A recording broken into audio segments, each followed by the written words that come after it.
이름으로 감사하며 기도드립니다. 아멘.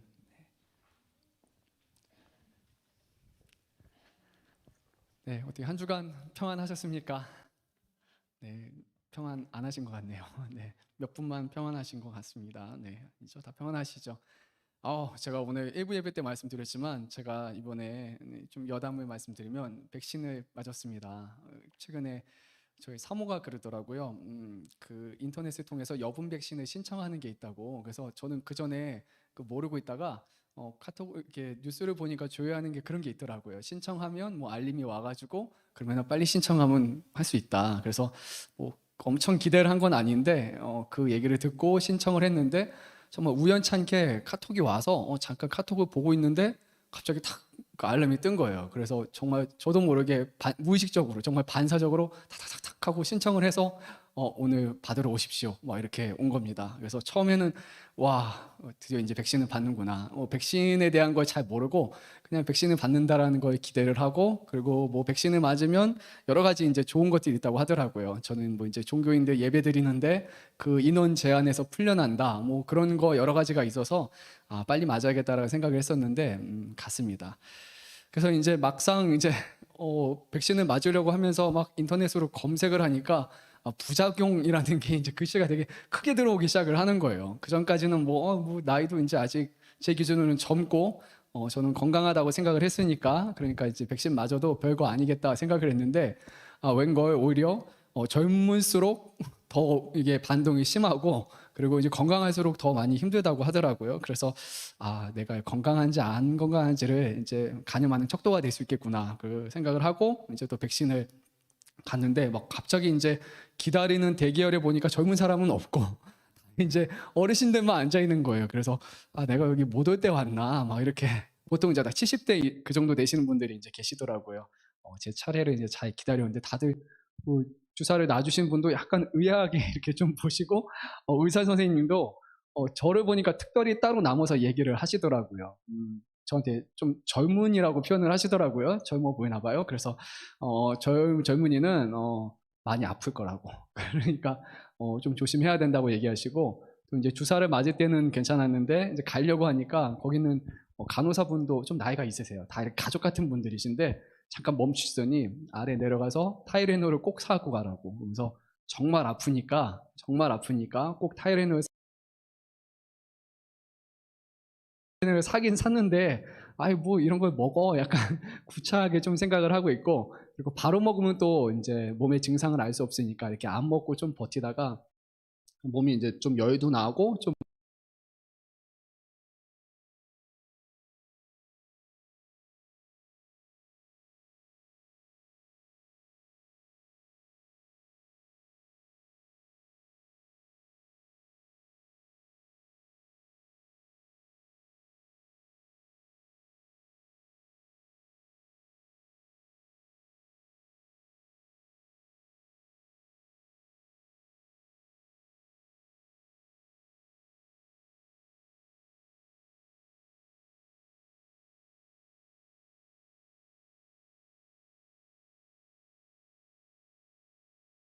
막 이렇게 떨면서 1시간 반 정도 있다가 간신히 정신 차려서 이러다 정말 안 되겠다. 먹어야겠다. 그래서 약을 찾아서 약을 꺼냈는데 아시죠? 꼭 먹으려고 하면 떨어지는 거. 그래서 간신히 꺼낸 것도 막 떨면서 떨어뜨리고 다시 또 물 떠와서 간신히 두 번째 먹고 잠 들었는데 그 먹고 나니까 정말 이제 좀 조금 살 것 같더라고요. 그러고 나서 이제 약이 이제 떨어질 때쯤 되면 8시간 간격인데 6시간 지나면 이제 몸에서 반응이 옵니다. 이제 통증이 오고 보이고 뭔가 좀 이거 약 맞은 거 경험담 얘기하는 것 같네요. 근데 막 근육이 진짜 이렇게 찢어지는 것 같은 그런 느낌이 들고 막 누가 이렇게 다 뜯는 것 같은 그런 통증이 좀 있더라고요. 그래서 이게 참 모를 때는 괜찮았는데 제가 이거를 알았으면 못 맞았겠다 그런 생각이 처음에 좀 들더라고요. 그래서 젊은 분들은 조금 힘들 수는 있어요. 그런데 주의해야 되는 거 타이레놀은 네, 꼭 드셔야 되고, 그리고 의사 선생님하고 우리 간호사 선생님의 말은 진리라는 것, 그 여러분이 꼭 머릿속에 염두해 주시면서 하면 좋을 것 같습니다. 어제까지는 제가 너무 힘들어서 진짜 1시간 간신 한두 시간 버티면 한 두세 시간 누워 있어야지 정신 차릴 정도로 정말 이렇게 힘든 하루를 간신히 보냈고 오늘 좀 새벽에 한 3시, 4시에 일어나서야 조금 제가 정신 차리고 이제 말씀 준비를 좀 계속 했던 것 같아요. 정말 한 이틀이라는 시간이 네, 정말 그렇게 갔습니다. 근데 그 가운데 또 이제 감사한 것도 분명히 있는 것 같습니다. 뭐냐면 제가 맨날 이제 하나님한테 하나님 쉼이 필요합니다. 습관처럼 좀 얘기했거든요. 하나님 잠잘 시간이 없고 좀 이렇게 쉼이 필요한데 강제적으로 이렇게 누워있게 하시더라고요. 그래서 오늘 제가 이렇게 새벽에 일어나서 얼굴을 봤더니 얼굴이 너무 좋아 보이는 거예요. 잠을 강제적으로 또 많이 자게 해주셔서 그것도 뭐 하나님 앞에 감사의 제목이라고 또 생각을 합니다. 오늘 이제 그런 여담을 마치고 그래서 제가 오늘 조금 몸이 이렇게 하다가 막 식은땀도 흘리고 막 좀 이렇게 1, 2부 때는 좀 그랬습니다. 그리고 위에 있으니까 잘 안 보이겠지만 지금도 하다가 약간 제 정신이 아니기 때문에 혹시라도 그런 실수 그런 것이 있으면 네, 그렇게 생각을 하고 넘어가 주시면 좋을 것 같습니다. 오늘 말씀은 이제 계속해서 예수님께서 이제 예수님이 죽음을 앞두시고 나서 이제 사랑하는 제자들을 향해서 하신 말씀이었습니다. 지난 시간에는 내가 곧 길이요 진리요 생명이니라고 말씀하시고 오직 예수님을 통해서만 아버지를 알 수 있을 것이다 라고 그렇게 제자들에게 말씀해 주셨습니다. 예수님과 아버지와의 그 관계에 대해서 지금 말씀하셨고 그리고 오늘 말씀에서는 예수님이 이제 죽으시고 부활하심으로 말미암아 성령님께서 이 땅에 오실 것을 말씀하시는 겁니다. 그러니까 성령님과 아버지와의 그 관계 속에는 결국 예수님이 계시다라는 것을 오늘 성경 말씀을 통해서 우리에게 드러내 주십니다. 우리가 좀 혼란스러워하는 부분이고 정확하게 이해할 수 없는 부분이 바로 이 삼위일체에 대한 그런 부분일 겁니다. 성부 하나님이 계시고 성자 예수님이 계시고 성령님이 보혜사 성령님이 계신다라는 것 자체가 그리고 그 세 분이 결국에는 한 분 하나님이시다라는 것 자체가 우리가 신앙으로 고백하는 부분이지만 그런데 이것이 이해하는 것이 물론 쉽지는 않습니다. 그런데 오늘 말씀을 통해서 성경을 통해서 예수님을 말씀하고 계십니다. 하나님께서 예수님을 보내신 것처럼 예수님께서도 이제 성령을 보내실 것이다 라고 말씀하셨고 이제 16장에 넘어가게 되면 하나님께서 성령님을 보내실 것이다 라고 이렇게 얘기를 하십니다. 그래서 여기서 우리 개혁교회라고 하죠. 우리 지금 개신교회에서 믿는 아주 중요한 그런 교리가 하나 발생을 합니다. 바로 성령님은 하나님과 아버지로부터 보내심을 받은 존재라는 그런 교리가 하나가 드러나게 되고 그리고 아버지는 예수님을 보내신다. 그러니까 아버지는 예수님도 보내시고 성령님도 보내신다. 그리고 예수님은 아버지에 의해서 보내심을 받고 성령님을 보내신다라는 것. 그리고 성령님은 늘 보내심을 받으시는 존재이시다. 그리고 아버지도 늘 보내시는 존재이시지 한 번도 보냄을 받은 존재는 아니다라는 이해가 되십니까? 뭔가 제가 주저주저 된 것 같은데 그런 매우 중요한 교리가 이 안에서 우리가 발생을 하게 됩니다. 예수님께서 성령님을 보내신다라고 말씀하시는데 오늘 말씀은 중요한 것을 하나가 이 말씀을 이해하기 위해서 아주 중요한 부분이 있는데요. 15절과 21절 그리고 우리가 23절을 보게 되면 결국에 성령님을 보내시는 것을 어떤 맥락에서 말씀하시냐면 바로 예수님을 사랑하면 예수님의 계명을 지키라 라는 것과 연결시켜서 성령님을 말씀하고 계십니다. 15절에서 이렇게 말씀하시죠. 너희가 나를 사랑하면 나의 계명을 지키리라.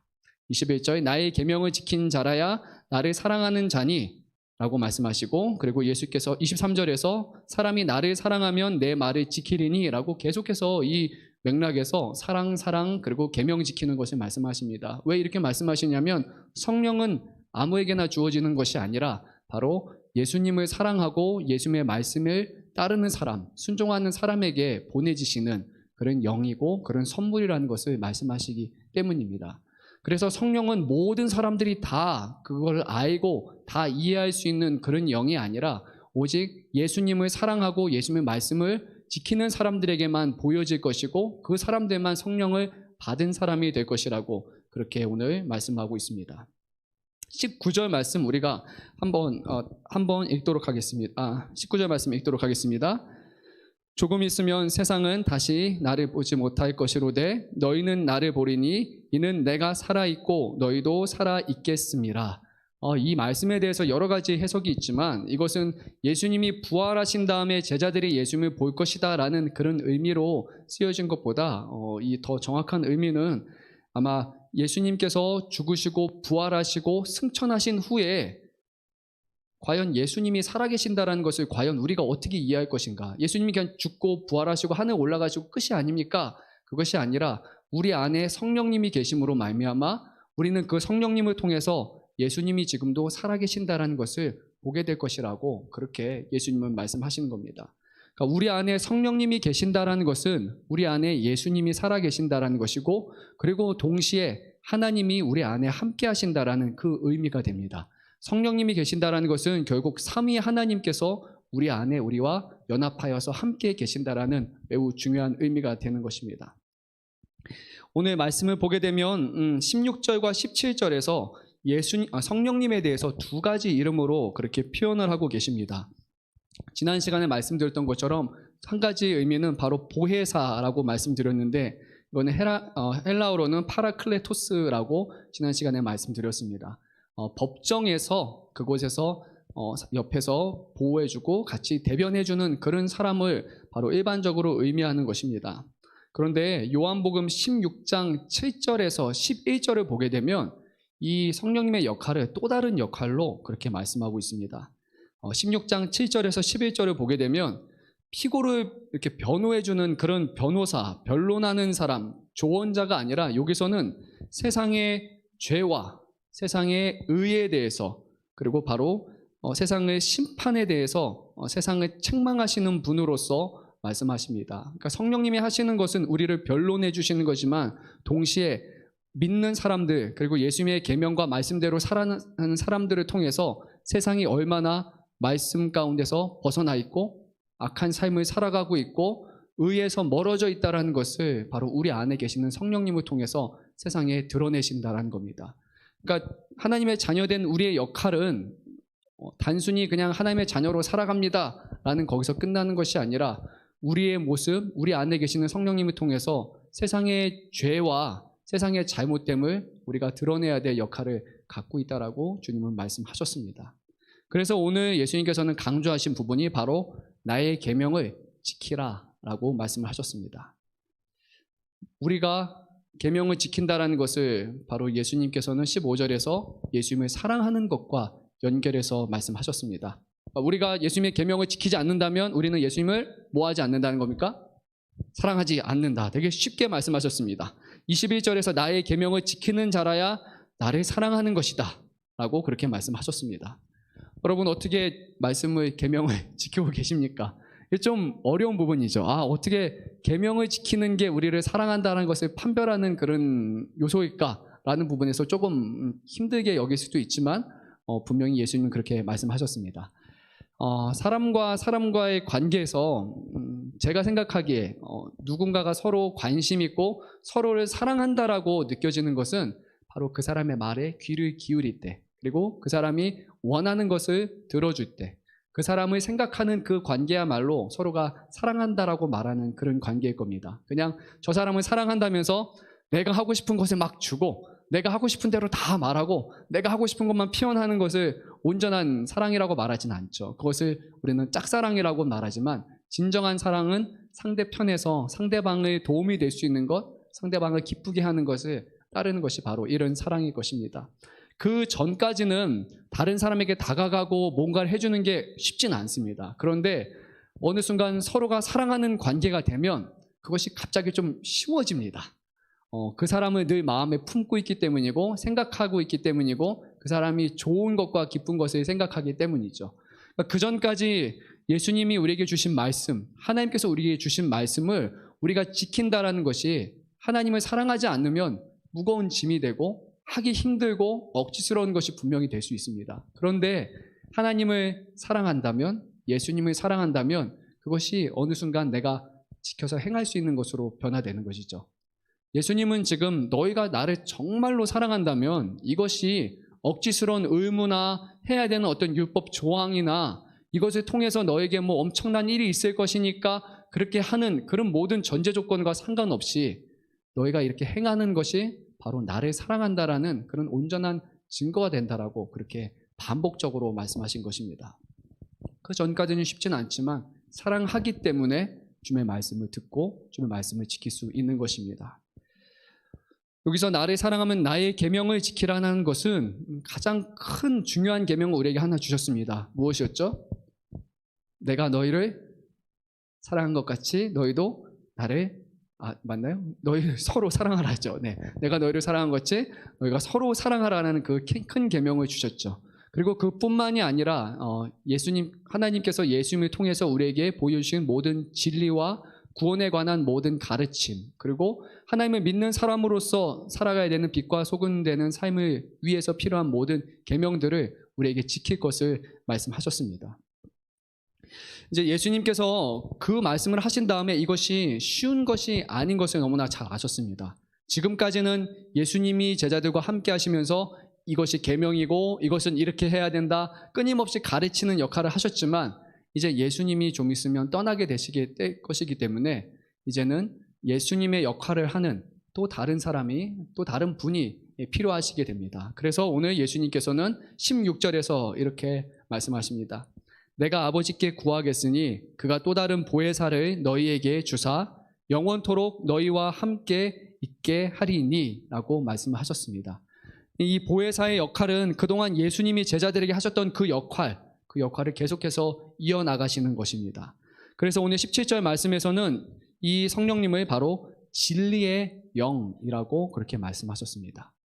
그 전에 예수님이 자기 자신에 대해서 말하면서 뭐라고 말씀하셨죠? 나는 뭐라고 14장 6절 말씀 우리가 한번 읽어볼까요? 14장 6절 예수께서 이르시되 내가 곧 길이요 진리요 생명이니 나로 말미암지 않고는 아버지께로 올 자가 없느니라.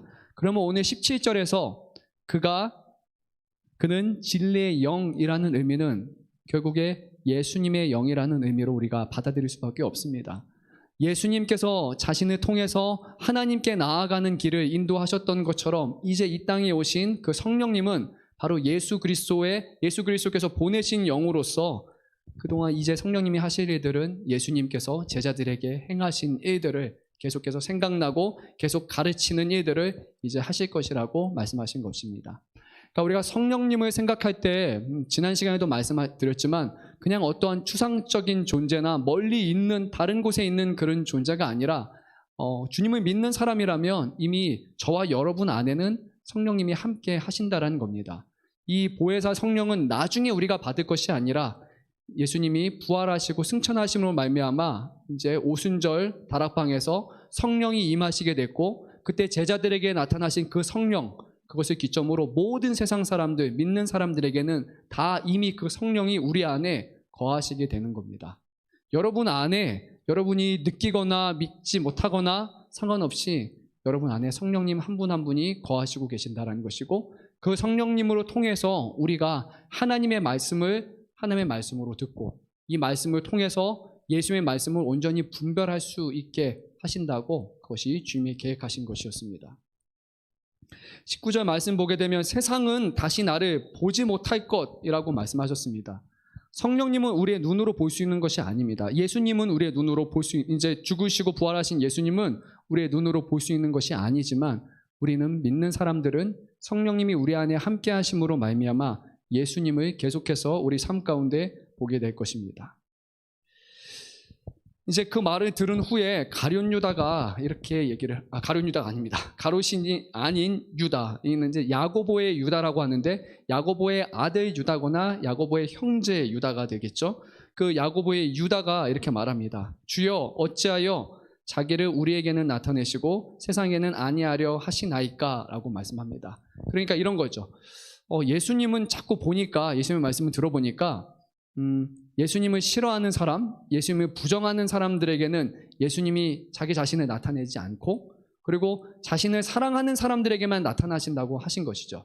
이게 어떻게 믿는 사람에게 있어서는 감사의 제목이 될 수도 있지만 반대로 말하면 예수님은 왜 세상 가운데 멋있는 왕처럼 메시아처럼 딱 자기 자신을 드러내시는 것이 아니라 믿고 사랑하는 사람들 안에만 조용히 나타내십니까? 라고 그는 오히려 의구심을 가지고 예수님께 지금 질문하는 겁니다. 예수님 믿는 사람에게만 나타나지 마시고 우리에게만, 제자들에게만 나타나지 않으시고 세상 가운데 좀 보여주십시오. 많은 사람들이 바로 예수님이 하나님이시라는 것을 보게 하십시오. 드러내 주십시오라고 지금 말하는 겁니다. 그런데 예수님께서는 그 질문에 대해서 이렇게 말씀하셨습니다. 23절 말씀 한 목소리로 읽도록 하겠습니다. 예수께서 대답하여 이르시되 사람이 나를 사랑하면 내 말을 지키리니 내 아버지께서 그를 사랑하실 것이요 우리가 그에게 가서 거처를 구하 함께 하리라. 아멘. 어떻게 질문에 대한 답이 되는 것 같습니까? 좀 오묘하죠. 예수님은 동일한 말씀을 그냥 하셨습니다. 세상 사람들 가운데 내가 왜 보이지 않어? 라는 그런 말씀을 하신 것도 아니고 내 뜻은 이거야 라고 말한 것이 아니라 딱 한 가지만 말씀하셨습니다. 사람이 나를 사랑하면 내 말을 지킬 것이다. 내 말을 지키고 나를 사랑하는 사람에게만 바로 내 자신을 보이는 것과 그 사람을 위해서 하늘의 거처와 천국을 예비하는 것, 그것이 하나님의 뜻이고 그것이 하나님을 통해 주신 나의 계획이다 라고 예수님은 그렇게 말씀하셨습니다. 어떻게 보면 오늘 우리 아침에 나눈 그 말씀과 비슷한 맥락일 수도 있습니다. 왜 슬기롭고 그렇게 현명하고 똑똑한 사람들에게는 나타내지 아니하시고 어린아이가 같은 그런 사람들에게만 자기 자신을 나타내십니까? 라고 만약에 제자들이 질문한다면 예수님은 그것이 하나님의 뜻이다 라고 그렇게 말씀하실 겁니다. 하나님을 사랑하는 사람에게만, 하나님을 사랑하면서 그 사랑을 말씀에 대한 순종으로 보이는 사람에게만 그 자신을 나타내는 것, 그것이 바로 하나님의 뜻이다 라고 예수님은 말씀하셨습니다. 하나님의 뜻은 하나님을 사랑하지 않는 사람들에게 구원에 대한 희망을 던져놓으시거나 아니면 그냥 그렇게 보여주는 식으로 끝나는 그런 것을 원하시는 분이 아니라 그 구원을 우리의 손에 주어주고 싶으시고 우리를 구원으로 이끄시는 그 일을 행하시고 싶은 것이지, 많은 사람들, 1000만 명의 사람들 중에 다 보여주고 내가 10명만 구원할게 라고 그렇게 하시는 분이 아니라는 겁니다. 구원하지 않아도 되는 우리를 구원하시는 그 하나님의 마음은 결국에는 자신을 사랑하는 사람들에게만 은밀하게 드러나는 것이라고 오늘 말씀을 하셨습니다. 나를 사랑하지 아니하는 자는 내 말을 지키지 아니하나니 너희가 듣는 말은 내 말이 아니요 나를 보내신 하나님의 말씀이니라 라고 말씀하셨습니다. 이 말씀을 통해서 이 말씀은 단순히 예수님만의 말씀이 아니라 바로 예수님이 보내신 하나님으로부터 예수님에게 계시되어 우리에게 주신 그 말씀이라는 것을 오늘 연결해서 그렇게 말씀하셨습니다. 그리고 예수님은 이제 자신이 좀 있으면 떠나실 것을 말씀하시면서 이제 26절에서 또 이렇게 말씀하십니다.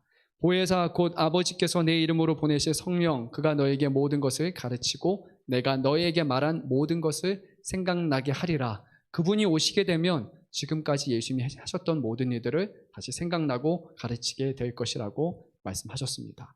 이제 우리 27절 말씀을 한 목소리로 읽도록 하겠습니다. 평안을 너에게 끼치노니 곧 나의 평안을 너에게 주노라. 내가 너에게 주는 것은 세상이 주는 것과 같이 아니하리라. 너희는 마음에 근심하지도 말고 두려워하지도 말라. 주님께서 이제 떠나시면서 평안을 주겠다라고 그렇게 말씀하셨습니다. 이것은 세상이 주는 것과 분명히 다른 것이라고 하셨습니다. 그런데 이 평안은 나의 평안이라고 주님은 말씀하셨습니다. 예수님의 평안. 그러면 예수님은 지금 현재 상황에서 죽음을 앞두신 상황이잖아요. 그런데 예수님은 우리 인간적인 눈으로 봤을 때 우리에게 평안을 끼칠 수 있는 분이 분명히 아니십니다. 예수님은 평안을 약속하실 수 있는 분도 아닙니다. 예수님에게는 십자가라는 죽음이 놓여 있으니까요. 그런데 주님은 그 앞에서 이것이 나의 평안이다 라고 말씀하셨습니다. 십자가와 죽음, 고난과 역경이라 할지라도 그 자체로만 봤을 때는 평안의 요소가 하나도 없지만 그 안에서 이루실 역사와 그것을 가능케 하시는 하나님이 계시기 때문에 이것이 우리에게 평안이다 라고 말씀하신 겁니다. 여러분에게 느껴지는 평안은 과연 무엇입니까? 인생의 안전 또는 우리의 모든 필요를 다 충족시켜주는 것, 또는 우리의 모든 갈등으로부터 다 제거해 주시는 것, 고통이 없는 것, 더 이상 우리가 바랄 것 없는 그런 상태, 이런 상태에 놓이면 참 평안합니다 라고 그렇게 아마 느껴질까요? 그런데 주님께서 약속하신 평안은 이런 평안이 아니었습니다. 우리 안에 있는 참된 하나님과의 관계 속에서 누려지는 그런 내적인 평안이었고, 하나님에 대한 온전한 확신, 그것이 우리에게 약속하신 평안이었습니다. 물론 외적으로 우리가 핍박을 받을 수 있고 고난을 당한다 할지라도 하나님에 대한 온전한 관계 속에서 우리가 있다라면 이것은 평안이라고 주님은 말씀하신 것입니다. 그리고 우리의 영혼이 이제는 죽음 가운데 있는 것이 아니라 하나님에 의해 구원을 받았다라는 것, 그것이 바로 예수님이 약속하신 평안이었습니다. 그리고 우리가 삶 가운데 어떤 방향성을 가지고 어떤 목적을 가지고 살아가야 될지 하나님의 자녀로서 우리의 방향과 우리의 진로와 우리의 삶을 제시하시는 것, 그리고 목적을 부여하시는 것, 그것이 예수님이 말씀하시는 평안이었습니다. 갈등은 끊임없이 우리 가운데 있을 겁니다. 사람들과의 갈등, 세상 가운데 갈등, 늘 갈등 속에 우리는 살아가지만 그 갈등 가운데서도 소망이 있다라는 것, 하나님이 그 모든 것을 주관하신다라는 그 소망으로 하여금 바로 우리에게는 평안할 수 없는 상황 가운데 평안을 주시겠다고 말씀하신 겁니다. 그리고 확실한 영생, 그 구원을 우리에게 약속하신 것이 바로 예수님의 평안이었습니다. 어떻게 여러분은 예수님의 평안을 지금 갖고 계십니까? 아니면 세상이 주는 그런 평안이 있어야지만, 우리 손에 잡혀야지만 나는 좀 오늘 평안하다라고 그렇게 여기십니까? 주님께서는 다른 평안을 말씀하셨습니다. MG 구츠케라는 사람이 있습니다. 그가 이 평안에 대해서 이렇게 말했는데 제가 한번 읽도록 하겠습니다. 인용을 해서 말하도록 하겠습니다. 참 평안은 모든 것을 하나님의 뜻에 맡기는 데서 온다. 하나님의 뜻대로 하시도록, 하나님께서 문제를 푸시도록 맡겨드리자. 그러면 마음이 평안해질 수 있다. 이것이 바로 예수께서 갈릴리의 고통에 처하셨을 때 누리신 평안이다. 이는 그 앞에 있는 즐거움이라는 히브리서 12장 2절에 대한 약속에 근거한 평안이다. 이것은 우리에게 주어진 평안이다. 그리스도인에게는 쾌락과 부요, 권세, 욕망의 만족이 필요하지 않다. 오히려 그들은 하나님과의 교제를 통해 평안을 얻는다. 그들의 평안은 내면적이며 세상이 그 평안을 이해할 수 없고 뺏어갈 수 없다라고 그는 말을 했습니다. 세상이 줄 수 있는 평안이 아니라 세상이 줄 수 없는 평안을 주님은 내 평안이라고 하면서 약속하신 것입니다. 너희는 마음에 근심하지도 말고 두려워하지도 말라. 이제 예수님께서 떠나시게 되면 제자들의 마음속에 근심과 두려움이 당연히 물밀듯이 일어날 수밖에 없는데 주님께서는 그렇게 근심하지도 말고 두려워하지 말라라고 하셨습니다. 그리고 예수님을 사랑한다라면 지금 예수님께서 아버지께 간다라는 것에 대해서 더 이상 염려하고 두려워할 것이 없다라고 말씀하시고 이제 보혜사 성령께서 우리 안에 함께 하심으로 두려움 가운데서도 이겨낼 수 있도록 도와주실 것이라는 그런 약속을 우리에게 허락하여 주셨습니다. 성령이라는 분을 어떻게 여러분 삶 가운데 지금 함께 경험하고 계십니까? 우리의 삶 가운데 우리의 눈에는 보이지 않고 때로는 우리의 어디 계신지도 느껴지지 않는 그런 것처럼 느껴지는 그런 막연한 성령으로서 우리가 경험하고 있습니까? 아니면 성령님이 우리 안에 계심으로 말미암아 우리가 이 자리에 나와서 하나님을 예배할 수 있게 되었고 우리가 하나님의 말씀에 대해서 반응할 수 있게 되었고 하나님의 사랑에 대해서 우리가 깨닫게 되었다라는 것, 모든 것이 우리 안에 계신 성령을 통해서 가능하다라는 것을 과연 여러분은 인지하고 계십니까? 성령님이 계시지 않으면 여러분들은 이 자리에 나와서 예배할 수 없습니다. 그것이 정확한 사실입니다. 왜냐하면 우리의 지식으로 아니면 우리의 노력으로 하나님을 결코 이해할 수 없고 하나님을 우리가 아버지라고 받아들일 수도 없고 예수 그리스도를 우리가 우리 스스로 영접할 수 있는 그런 능력이 우리에게 없기 때문입니다. 예수님께서 이 땅에 오시고 죽으시고 부활하시고 성령님이 오심으로 말미암아 이제 제자들은 하나님을, 예수님을 바로 참 하나님이라는 것을 깨닫게 되었습니다. 우리가 잘 아는 본문이죠. 사도행전 2장을 보게 되면 거기서 이제 오순절 성령 강림이 일어나게 되고 많은 사람들이 기도하다가 거기서 마음이 뜨거워지는 경험을 하게 됩니다. 그리고 나서 그 전까지만 해도 되게 좀 회의적이었고 약간 위축되었던 그 베드로가 거기서 성령 가운데 이제 담대함을 얻게 됩니다. 바로 예수님께서 마지막에 떠나시면서 하셨던 말씀이 이제 자신에게 다시 떠오르게 된 것이고, 그리고 많은 사람들을 향해서 이제 막 그들이 방언하는 것에 대해서 이제 물어보고 우리가 어떻게 해야 됩니까? 라고 질문하는 사람들 앞에 베드로가 엄청나게 담대함을 가지고 그들에게 말합니다. 너희가 십자가에 못 박여 죽은 그가 바로 하나님이 보내신 예수이시다. 그가 바로 그리스도시다라고 베드로가 고백을 하게 됩니다. 그 전에는 베드로가 이런 고백을 할 수 있었을까요? 없었을까요? 할 수 없었습니다. 모든 사람들 앞에서 부인했습니다. 내가 그분을 모릅니다. 그냥 예수님의 제자라는 것조차도 이제는 드러낼 수 없는 그런 두려움 가운데 있었지만 그에게 예수님의 영이신 성령께서 임하시는 순간 그가 담대함을 얻게 되고 그 예수님이 정말 부활하신 하나님이라는 것을 머릿속으로만 아니라 경험적으로 믿게 되고 이제는 세상 가운데 그분을 드러내실 수 있게 된 것입니다.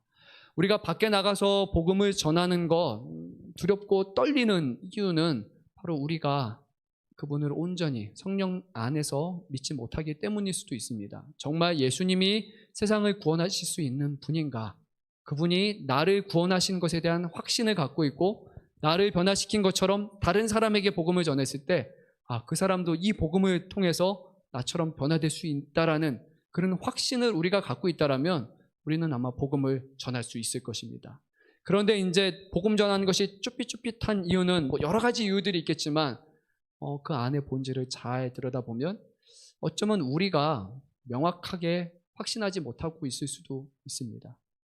예수님이 나를 구원하셨다라는 것, 지금도 나를 구원하신 것처럼 내가 전하는 복음을 통해 다른 사람 한 사람들을 구원하실 수 있다라는 것, 내 안에 계신 성령께서 다른 사람의 마음 안에도 모든 사람 안에 임하실 수 있다라는 그런 명확한 그런 믿음이 있다라면 우리는 분명히 이 복음을 전할 수 있을 것입니다. 삶 가운데 복음을 전하는 것과 또 그 안에서 살아가는 것, 이것은 바로 성령님이 함께 하신 사람들의 모습이라고 오늘 성경은 말씀합니다.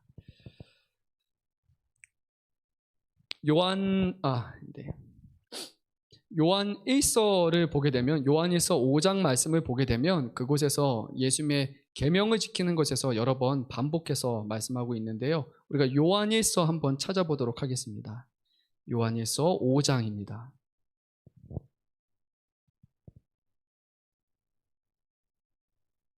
우리가 1절부터 4절까지의 말씀을 우리가 한 목소리로 읽도록 하겠습니다. 요한일서 5장 1절부터 4절까지의 말씀입니다. 우리 한 목소리로 읽도록 하겠습니다. 예수께서 그리스도이심을 믿는 자마다 하나님께로부터 난 자니 또한 낳으신 이를 사랑하는 자마다 그에게서 난 자를 사랑하느니라. 우리가 하나님을 사랑하고 그의 계명들을 지킬 때 이로써 우리가 하나님의 자녀를 사랑하는 줄을 아느니라. 하나님을 사랑하는 것은 이것이니 우리가 그의 계명들을 지키는 것이라. 그의 계명들은 무거운 것이 아니로다. 무릇 하나님께로부터 난 자마다 세상을 이기느니라. 세상을 이기는 승리는 이것이니 우리의 믿음이니라. 아멘. 오늘 말씀을 보게 되면 하나님을 사랑하는 것을 분명히 하나님의 계명을 지키는 것과 명확하게 연결시켜서 말씀하십니다. 오늘 예수님께서 나를 사랑하는 것은 나의 계명을 지키는 것과 연결시키는 것처럼 결국에 우리가 계명을 지킨다는 것은 예수님을 사랑하고 예수님이 보내신 하나님을 사랑한다는 것을 바로 이것을 시인하는 것이고 뿐만이 아니라 우리가 계명을 지킨다는 것은 하나님으로부터 온 다른 자녀들을 우리가 사랑한다는 것을 공개적으로 시인하는 겁니다. 여기서 지킨다라는 것은 순종한다라는 의미가 있습니다. 우리가 하나님의 말씀에 계명에 순종함으로 이것을 지키는 것은 하나님을 사랑하고 서로가 서로를 사랑한다라는 것을 온전히 드러내는 것이라고 말씀합니다. 그리고 오늘 요한일서 4절에서는 이렇게 말씀하죠. 하나님께로부터 난 자마다 세상을 이기는데 세상을 이기는 승리니 우리의 믿음이니라 라고 이제 믿음과 바로 그 계명을 연결시켜서 말씀하십니다. 세상을 믿음 가운데 승리할 수 있는 그것은 내가 믿음 있어요 라고 말하는 그런 행동으로 되지 않습니다. 오직 그의 계명을 사랑하고 그의 계명을 지키는 사람이야말로 세상 가운데 믿음으로 승리할 수 있는 사람이라고 말씀하고 있습니다. 우리가 환난을 당하고 우리가 큰 고난을 당하고 정말 생각하지 못했던 큰 시험이 들었을 때 우리로 하여금 하나님을 붙잡을 수 있는 그 근거가 과연 무엇일까? 우리의 믿음일까요? 우리의 믿음은 무너집니다. 정말 큰 시험이 오게 되면 하나님 계시지 않아. 그동안 우리가 보냈던 하나님과의 그런 관계와 모든 시간들이 정말 아무것도 없는 것처럼 정말 믿음이 바닥으로 떨어지는 순간이 오게 됩니다. 근데 그때 우리로 하여금 하나님의 관계를 다시 한번 깨닫게 하는 것은 바로 하나님이 우리를 사랑하신다라는 이 말씀이고, 사랑하는 자에게 주시는 이 계명이 우리의 머리와 우리의 상태로는 이해되지 않지만 그 가운데서 다시 한번 우리를 끌어내시는 그런 우리의 동아줄과 같은 것이 바로 하나님의 말씀에 있다는 것을 우리가 반드시 기억했으면 좋겠습니다. 우리의 힘과 능력으로 됐으면 좋겠지만 모르겠습니다. 되시는 분들도 있겠지만 저는 한번 그 믿음의 바닥을 한번 경험해 보니까 되지 않더라고요. 그 바닥이라는 게 바닥 끝이 있을 거라고 생각했는데 끝이 없더라고요. 정말 바닥은 계속해서 내려갑니다. 그 물에 이렇게 어디죠? 막 수영장 같은데 이렇게 다이빙했다가 내려가는 것처럼 한도 끝도 없이 계속 내려가고, 이제 그만 끝이겠지 하는 순간 더 내려가고 더 내려가고 더 내려가고, 정말 이제는 하나님과의 관계가 완전히 멀어져서 다시 헤어나올 수 없는 그런 모습처럼 떨어지는 순간이 저에게도 분명히 있었습니다. 하나님과의 관계가 완전히 단절됐고 그냥 사는 것의 의미조차 깨닫지 못한 채 그냥 포기하고 싶다라는 생각조차 드는 그런 어려움들이 분명히 있었습니다. 근데 그 가운데 저로 하여금 다시 그 바닥에서 꺼내지게 한 것은 제 믿음이 아니었고, 제가 하나님을 향한 어떤 말씀을 암송하고 있어서도 아니었고, 제가 청년분들께는 몇 번 얘기했지만 제가 미국에 있을 때죠. 그때 지역 교회에 섬겼던 한 청년부 부장님의 사랑이었습니다. 그분이 제가 막 우울증에 걸리고 너무 많이 힘들어할 때 매주마다 저희 집에 찾아오셨어요. 저는 그분이 오시면 그냥 바닥에 엎드려 있어서 없는 것처럼 그렇게 숨어 있었거든요. 그때 우울증이 너무 많이 심하게 와가지고 매주마다 오셔가지고 똑똑똑똑 하시면서 그 앞에 반찬을 놓고 가십니다. 근데 무려 6개월 동안 그분은 한 주도 안 빠지고 매주마다 오셨어요. 그리고 반찬을 그 앞에 놓고 가셨어요. 그 사랑이 과연 어디에서 나왔을까? 바로 하나님께서 주시는 그 사랑, 그것을 이분은 몸소 행했던 것입니다. 저는 그때 그 사랑을 너무 크게 깨달았기 때문에 정말 영혼을 살리는 것은 바로 이 사랑에 있구나. 근데 제가 봤을 땐 너무나 좀 무식한 사랑이죠. 어떻게 그렇게 전화도 안 받고 반응도 안 하는 사람을 그렇게 6개월 동안 그렇게 찾아와서 반찬을 매번 놓고 가실 수 있을까? 제가 고맙다고 얘기도 하지 않고. 그런데 그 지난 후에 제가 결국 완전히 그 우울증에서 벗어나게 되고, 정말 하나님이 살아계신다는 것을 이제 다시 한번 일어설 수 있는 그 토대가 된 것입니다.